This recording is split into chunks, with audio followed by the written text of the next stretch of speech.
Bueno, respecto a lo que es, continuamos con la valoración, ¿sí? Les decía que respecto a lo que es la exploración física, ¿sí?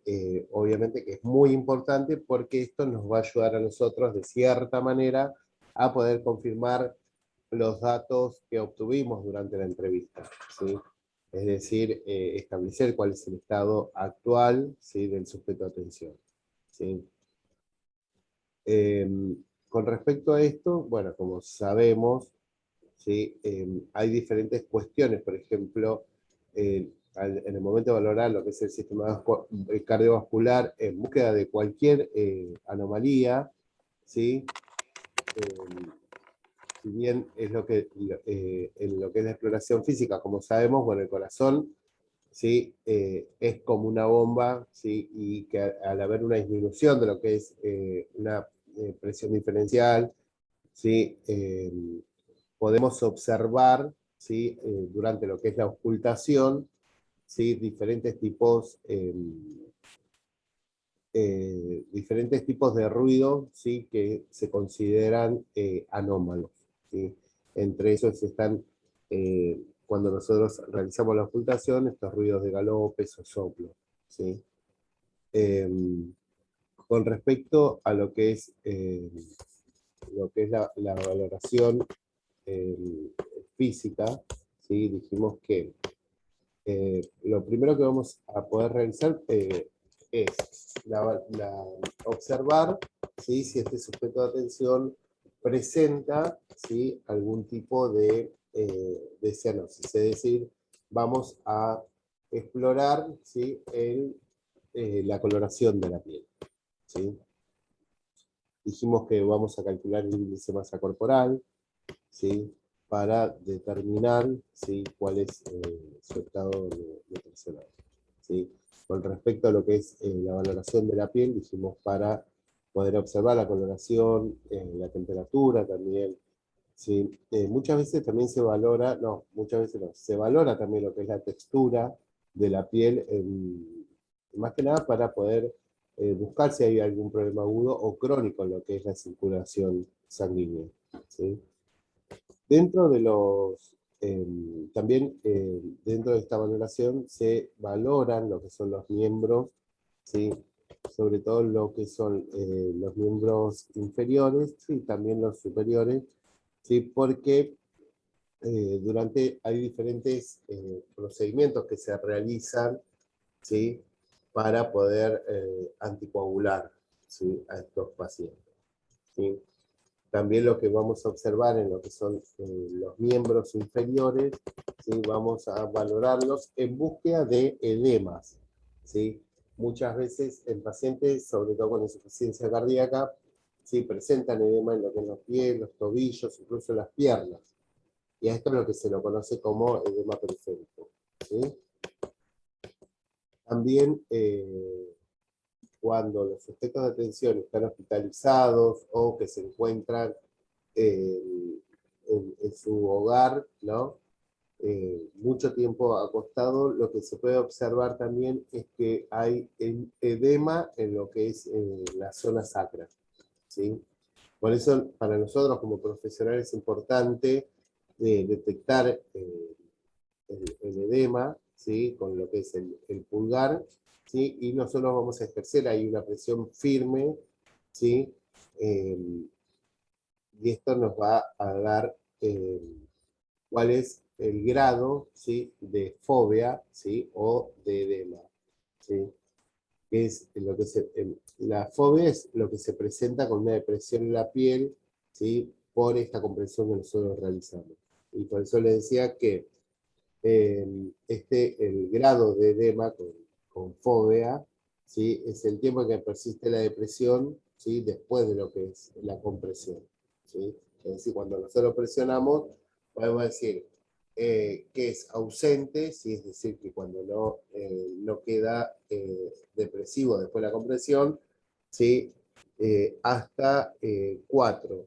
¿Sí? 4 es cuando hay más de 8 milímetros, ¿sí? De profundidad cuando nosotros realizamos esta compresión, ¿sí? Eh, con respecto a esto es muy importante también que el personal, ¿sí? El equipo de salud realice esta escala, porque va a garantizar, ¿sí? Estas mediciones y los tratamientos que sean como más oportunos, ¿sí?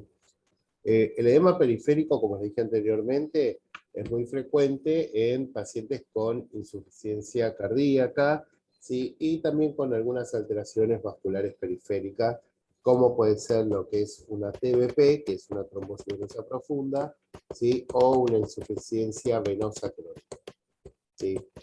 Respecto a la exploración física, también es muy importante que nosotros valoremos lo que es el llenado capilar, ¿sí? Porque esto, cuando hay un llenado, el tiempo de este llenado capilar es prolongado, va a indicar una perfusión arterial inadecuada en lo que son los miembros, ¿no? Por eso, para nosotros poder valorar el tiempo de llenado capilar, ¿sí? También debemos comprimir por ahí el lecho ungueal para poder ocluir lo que es la perfusión, ¿sí? En este sitio que nosotros vamos a comprimir, ¿sí? Luego de esto, lo que es dejar de comprimir, entonces se libera lo que es la presión, y a partir de eso nosotros podemos determinar el tiempo, ¿sí? Que le toma a la perfusión en poder restaurarse, ¿no? De alguna manera, ¿sí? En lo general, ¿sí? El tiempo llenado capilar es de 2 segundos, ¿sí? Y nosotros lo vamos a observar porque vuelve la coloración, ¿sí? A lo que es el lecho ungueal, ¿sí? Cuando tarda más de 2 segundos, ¿sí? Muchas veces está relacionado con alteraciones en lo que es la perfusión arterial, ¿sí? Y también puede estar asociado con insuficiencia cardíaca, ¿sí? Eh, Después, también, con respecto a la exploración física, la observación de lo que es la pérdida de pelo, ¿no? O incluso cuando tienen las uñas quebradizas, o la piel seca o con escamas, ¿sí? Los cambios en lo que es la coloración de la piel, las ulceraciones, ¿sí? Todas estas cuestiones van a indicar que hay una disminución o una reducción crónica, ¿no? De lo que es el suministro de oxígeno, ¿sí? Hay los nutrientes en la piel, ¿sí? Y se presenta sobre todo en sujetos de atención con insuficiencia arterial o venosa, ¿sí? Eh, bueno, otra de las cuestiones también, como dijimos, se valora, ¿sí? En la exploración física la presencia de hematomas, ¿sí? Estos hematomas pueden llegar a ser provocados eh, por un sangrado después de la extracción de algún catéter, ¿sí? O incluso cuando hay una lesión tisular en los que son los pacientes que presentan tratamiento con fármacos anticoagulantes o antitrombóticos, ¿sí? Otra de las cuestiones también, cuando dije valorar la piel, que valoramos la temperatura, ¿sí? Tenemos que valorar si el sujeto de tensión presenta frío o algún dolor, incluso cuando hay palidez en lo que son los dedos de los pies, ¿sí? De las manos. Y esto está relacionado con vasoconstricción arteriolar, ¿sí? Pero que son de manera intermitente. Es decir, que el sujeto de tensión puede presentar una coloración de la piel blanca, ¿sí? Eh, Hasta azul, ¿sí? Porque al haber una vasoconstricción, ¿sí? Va a haber una cianosis, ¿sí? Después, otra de las cuestiones también con respecto a la piel va a ser lo que es la palidez, ¿sí? Es decir, que va a haber una disminución también en el color de la piel, en los dedos, en las manos, en la mucosa bucal, en los labios, y esto también puede estar relacionado con lo que es la anemia, ¿sí? O una disminución de lo que es la perfusión arterial, ¿sí?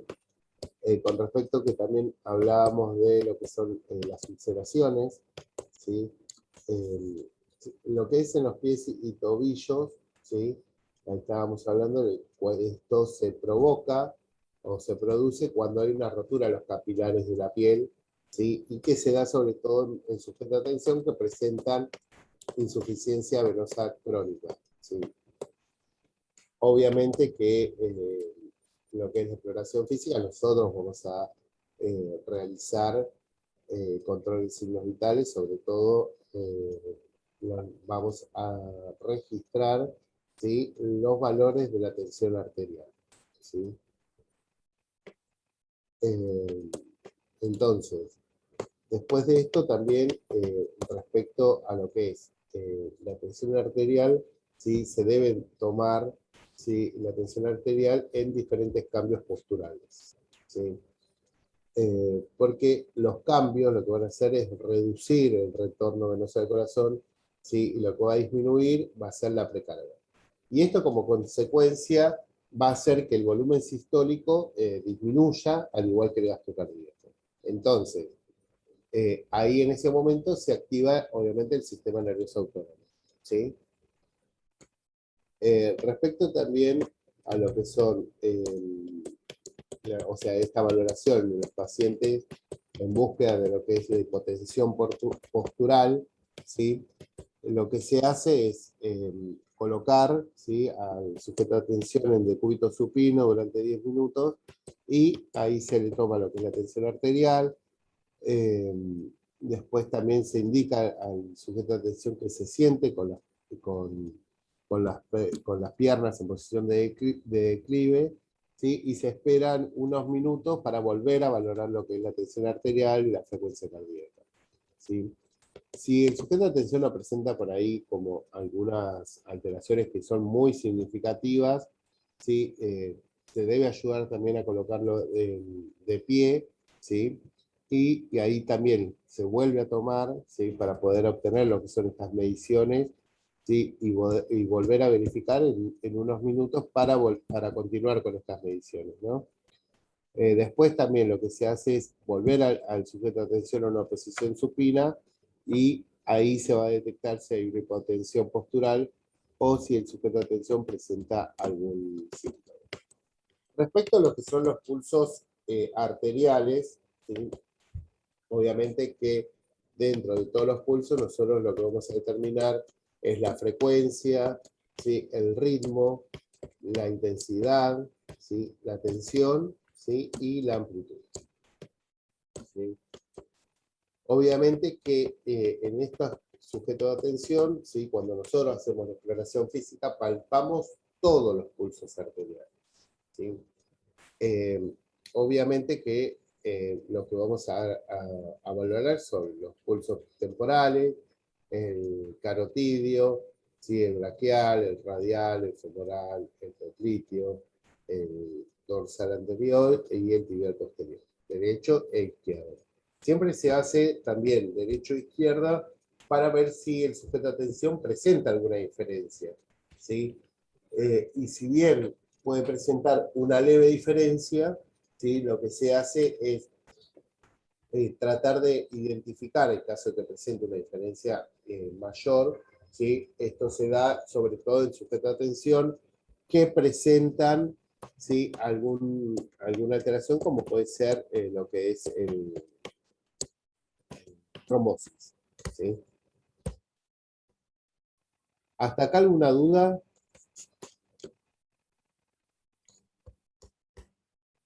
No, profe, por ahora no. ¿Alguna pregunta?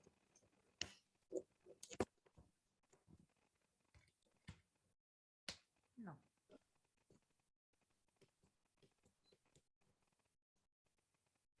Bueno. Respecto a lo que es la ocultación, ¿sí?, de lo que es de los ruidos cardíacos, los ruidos cardíacos normales, ¿sí? Después les voy a pasar un link, ¿sí?, donde se puede observar que igual esto va a depender, o sea, es como que uno los va adquiriendo, ¿sí?, en lo que es la práctica, ¿sí? Hay diferentes ruidos que son normales y hay ruidos cardíacos que son anómalos, ¿sí?, o anormales, por llamarlo de alguna manera. Respecto a lo que son, hay diferentes características, ¿no?, de lo que son los soplos cardíacos, ¿sí? Pero que bueno, Profe, ¿Cómo?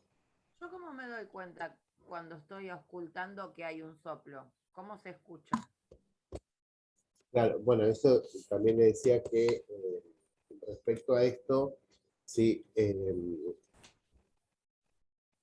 Si bien, o sea, la ubicación exacta de lo que es un soplo, ¿sí? Va a determinar cuáles estructuras son las que intervienen en generar, ¿sí? Estos ruidos que no son normales, ¿sí?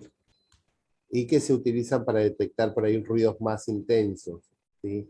Por eso que esto tiene que, o sea, nosotros, cuando se oculta un soplo, es decir, este ruido que es anormal, ¿sí? Hay que precisar la localización, ¿sí? Que es la que provoca este sonido, como si es en el espacio intercostal, ¿sí? O en otros puntos, ¿sí? Como de lo que son referencias. Estos soplos Lo son que se, ruidos, ¿sí? Que se dan porque hay como un flujo turbulento de lo que es la sangre en el corazón, ¿sí? Esto se hace... Profe, disculpe. claro, A mí, por ejemplo, mi esposo, que es médico, me explicó de que para poder escuchar los ruidos anormales, primero hay que escuchar es normal. Por Sí, ejemplo, con los pulmones. Uno tiene que escuchar una persona que no sea fumadora, que no tenga antecedentes respiratorios y demás, ocultarlo, obviamente en los puntos en donde se ocultan los pulmones. Lo mismo pasa con el corazón. Es eh, ocultar en lo que son las válvulas, los puntos de las válvulas, la mitral, la tricúspide.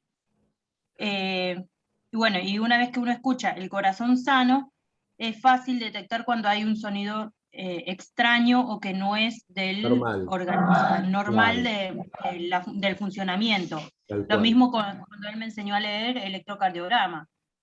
Me dice, vos totalmente, tenés que chequear el electrocardiograma primero, el normal, para poder ver dónde hay una diferencia en el patológico. tal cual, es así. Lo mismo pasa con la valoración de cualquier sistema, ¿sí? Eh, o sea, si vos tenés que valorar un abdomen, ¿sí? Eh, desde lo que es la ocultación, percusión y palpación, ¿sí? Obviamente que siempre se trata de ver lo que es normal para después determinar algo que por ahí no es normal en la mayoría, ¿sí? profe, pero yo ocultando, ¿cómo me doy cuenta de que es un soplo? O sea, ¿qué se escucha? Como si fuera una sibilancia, como que, no sé. No, es como un soplo, Ay, digo así porque pero qué chistoso. es un flujo, ¿no? Turbulento de lo que es de la sangre y corazón, y que se da cuando hay una válvula que por ahí está estenosada, ¿sí? Es decir, que una ¿Está qué? válvula que funciona mal y permite un flujo, un reflujo, ¿sí? De lo que es el flujo sanguíneo. Y muchas veces se da por un problema congénito de lo que es la pared ventricular, ¿sí? O también por un defecto entre lo que es la aorta y la arteria pulmonar, o también se da cuando hay un aumento de lo que es el flujo sanguíneo, ¿sí? A través de una estructura normal. Por ejemplo, lo que es cuando presenta fiebre, en el embarazo también, incluso eh, cuando los sujetos de atención presentan hipertiroidismo, ¿sí? Pero bueno, después les voy a pasar el link, ¿sí? Para que ustedes puedan por ahí determinar, ¿sí? O que puedan diferenciar, ¿sí? Los ruidos normales de los ruidos patológicos, ¿sí? Y Bueno, obviamente que con práctica, ¿sí? Se va a poder ocultar, ¿sí? claro, yo porque los míos, los tres, tienen soplo inocente. Y cuando van a la doctora cuando le pone el estetoscopio en el pecho, siempre dice, sigue teniendo el soplo inocente. Y yo digo, pero ¿cómo cuerno se da cuenta que tiene un soplo escuchando así? ¿Cómo se escucha? Claro, Eso me bueno, llamaba pero la lo que, atención. obviamente que esto siempre es diagnosticado por un cardiólogo, y el cardiólogo es una actividad normal para él poder detectar diferentes ruidos anómalos. Por eso, como decía la compañera, primero hay que conocer los ruidos normales para poder después detectar si hay alguna alteración o un cambio, ¿sí? En lo que son los ruidos considerados normales, ¿sí? ¿Y por qué, según la posición, el soplo inocente está o no? ¿Cómo?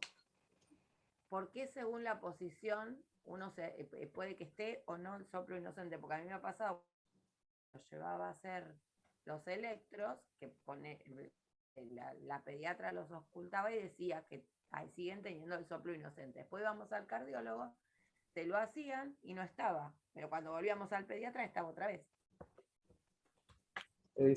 Por ahí es raro que suele suceder eso, porque es como dije anteriormente, ¿sí?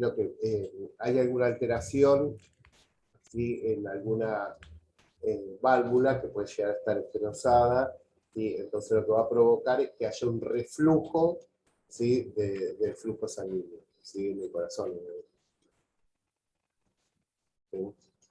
Bueno, continuamos con esta valoración, ¿sí? Dentro de lo que es la valoración en sujeto de atención con alteraciones cardiovasculares, también obviamente tenemos que tener en cuenta valorar, ¿sí? Los diferentes aparatos o sistemas. ¿Sí? Los sujetos de atención, ¿no? Presentan también, que presentan estas enfermedades cardiovasculares, incluyen estos, por ejemplo, hemoptisis, estretores, sibilancia. ¿Sí? Estretores y sibilancias son ruidos respiratorios que no son normales, ¿sí? Que son patológicos. Lo que es la hemoptisis, ¿sí? Habíamos dicho que era un esputo rosado, ¿sí? Y espumoso. Cuando se da eso que es rosado y espumoso, ¿sí? Es decir, esta expectoración sanguinolenta, pero cuando es rosado y espumoso es como muy específico de sujeto de atención que presentan edema de pulmón. ¿Sí? Respecto a lo que es sibilancias, ¿sí? Se puede dar por un edema también pulmonar, ¿sí? Que causa estas sibilancias, ¿no? Con respecto a lo que son los estertores, ¿sí? Puede deberse también a lo que es la telectasia, ¿sí? Dijimos que la telectasia era, ¿qué era? A ver.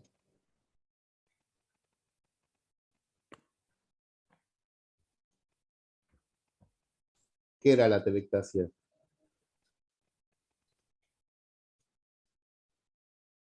Bueno, la telectasia es cuando... Colapso del pulmón. No, es el colapso de los bronquios, de los alvéolos, disculpe. Es un colapso alveolar, ¿sí? Y que muchas veces, obviamente, se puede dar con el reposo en cama y obviamente que tengan alguna alteración cardiovascular, como puede ser una insuficiencia cardíaca, ¿sí? Y después otro de los síntomas, ¿sí? Que pueden aparecer es la tos, ¿sí? Que está muy relacionada, ¿sí? Con el sujeto de atención, que presentan congestión pulmonar, ¿sí? Con respecto a lo que es, que habíamos visto, lo que era el abdomen, ¿sí? En muchos sujetos de atención, sujetos de atención que presentan alteraciones cardiovasculares, ¿sí? Pueden tener síntomas como una distensión abdominal, que habíamos dicho que esta distensión puede estar provocado por lo que era hepatomegalia, ¿sí? Y esplenomegalia también. La citis, ¿sí? Se produce también en insuficiencia cardíaca, derecha sobre todo, ¿sí? Y lo que también se puede llegar a presentar es cuando hay un reflujo hepatoyugular, ¿sí? Entonces, lo que se hace ahí es colocar al sujeto de atención de forma que se pueda observar por ahí el pulso venoso yugular en lo que es la parte baja del cuello, ¿no? Entonces lo que se hace cuando este sujeto de atención presenta el reflujo hepatoyugular, ¿sí? Lo que se hace es realizar o ejercer una presión, ¿sí? Sobre el cuadrante superior derecho de lo que es el abdomen, ¿sí? Durante aproximadamente 1 minuto, ¿sí? Entonces, esto, o sea, un aumento de lo que es 1 centímetro o más en lo que es la presión venosa yugular, indica lo que es el reflujo hepatoyugular, ¿no? Después también podemos observar, ¿sí?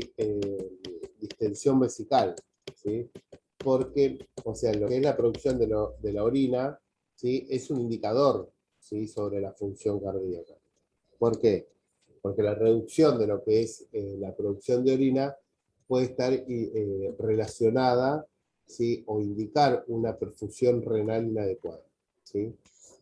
O también un problema menos grave, como es lo que es causado por una retención urinaria, ¿sí? Cuando la producción de orina disminuye, ¿sí? Se debe buscar en la distensión vesical o alguna dificultad en lo que es la micción, ¿sí? Como dijimos al principio de clase, la vejiga puede evaluarse, ¿sí? Con ecografía. También puede palparse lo que es el área suprapúbica, ¿sí? En búsqueda, obviamente, de alguna masa ovalada, que esto al percutir, ¿sí? Se puede observar o nos indica de que la vejiga está llena, ¿no? También para lo que es los diferentes diagnósticos, ¿sí? Se realizan diferentes estudios, ¿sí? En sujeto de atención con afecciones cardiovasculares, ¿sí?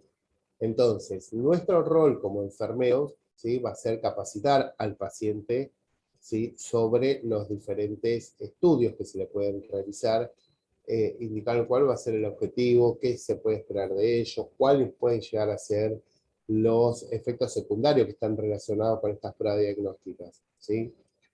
Uno de los primeros estudios que se realizan es la prueba de laboratorio, ¿no? Obviamente que se realizan para poder ayudar a lo que es el diagnóstico, pero ahí también detectar diferentes factores de riesgo, ¿no? Y valorar por ahí también alguna alteración, ¿sí? Sobre todo lo que es los valores sanguíneos, ¿no? También lo que nos va a indicar es que hay un análisis, ¿no? de estos biomarcadores cardíacos, ¿sí? Que sobre todo en lo que es el diagnóstico del infarto agudo del miocardio, ¿sí? Si bien se valora lo que son los antecedentes, el estado físico, el electrocardiograma, ¿sí? También se realizan en el laboratorio que determinan diferentes marcadores cardíacos, ¿sí?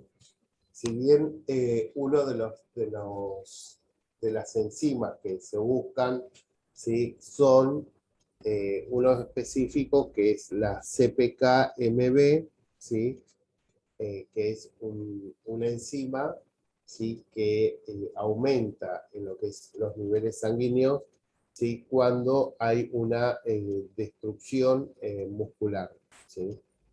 Esta específicamente, la CPK-MB, es específica del corazón, ¿sí? También en el laboratorio lo que se hace es observar, ¿sí? O lo que se busca es información sobre lo que es el hemograma, ¿sí? Lo que son las pruebas de coagulación y obviamente lo que es la química sanguínea, ¿no? Después otra cuestión también que se tienen en cuenta es el perfil lipídico, es decir, los valores de colesterol, el colesterol total, el LDL, HDL, ¿sí? Los triglicéridos, ¿sí? Porque si bien, como saben, lo que es el colesterol, ¿sí? Es una grasa, un lípido, que es útil para lo que es la síntesis de diferentes hormonas y la formación de lo que es la membrana celular, ¿no? Entonces, hay nuevas recomendaciones para lo que es la prevención, que no se enfocan en lo que es lograr concentraciones de colesterol específicas, ¿sí? Porque, por ejemplo, el tratamiento se debe enfocar en determinar el riesgo, ¿no? De lo que es la enfermedad vascular relacionado con las concentraciones de colesterol, ¿sí? Si bien la LDL, ¿sí? Es el principal transportador de lo que es el colesterol y triglicérido hacia las células, ¿no? Por ejemplo, un efecto nocivo de lo que es el LDL es el depósito de esta sustancia en lo que son las paredes del vaso sanguíneo, ¿sí? A diferencia del HDL, ¿sí? Que tiene una acción protectora, ¿sí? Debido a que transportan y retiran el colesterol del tejido y de las células, desde lo que es la pared arterial, hacia el hígado, ¿sí? Para poder ser excretado. Y lo que es los triglicéridos, sí, son compuestos de ácidos grasos libres, ¿sí? De glicerol, versus triglicéridos, y como sabemos se almacenan en lo que es el tejido adiposo y son fuente de energía, ¿sí? En lo que es en los niveles de triglicéridos, ¿sí? Se aumentan después de la comida y también se ven afectadas por lo que es el estrés, la diabetes, el alcoholismo, la obesidad, ¿sí? Pueden elevar estas concentraciones, ¿sí? Y estas concentraciones, tanto aumentadas como disminuidas, se asocian directamente con el LDL, a diferencia, es decir, en forma inversa con los HDL, ¿sí? Otras de las pruebas diagnósticas es la radiografía, ¿sí? Radiografía de tórax, ¿sí? Electrocardiograma, ¿sí? También en sujeto de atención que presenta alteraciones cardiovasculares, ¿sí? Se realiza una monitorización electrocardiográfica, pero que se realiza de manera continua, ¿sí?